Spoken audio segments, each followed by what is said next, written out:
rescue op, save the dinosaurs from the island that's about to explode.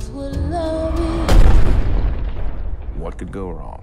Can you sort of give people a little bit of an indication like where both your characters are at just at the beginning of the movie? For me, my character in Jurassic World went through a huge arc, a huge change. And the woman you see at the end of the movie is certainly not the woman you meet in the beginning. And I think that for Fallen Kingdom, Claire has become an activist. And she is on a mission to save these dinosaurs. And when I did some research and talked to some activists, there's usually a defining moment where it's like, I was this corporate person, and that, you know, it's like, that's the story that you hear again and again. And so it's kind of amazing to get to go through that journey and then to get to play out that next chapter of this character's life. How many can you save? 11 species. Blue is the last of her kind. You'll never capture her. We thought you might know someone who could help.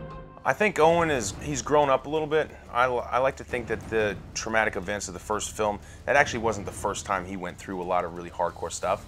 And he is handling it in a slightly more mature way, but still hasn't grown much because his idea is to just isolate himself. And that's what he did. Clearly there's a reason he ended up on an island working in the middle of nowhere, you know, the idea was that he was like a combat veteran, so he's been through some stuff.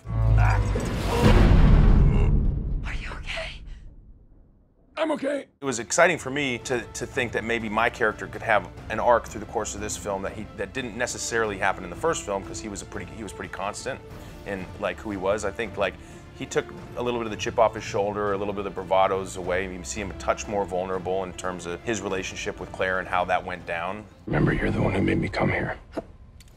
I'll be all right. You know, he's grown up a little bit, but still has more growing up to do.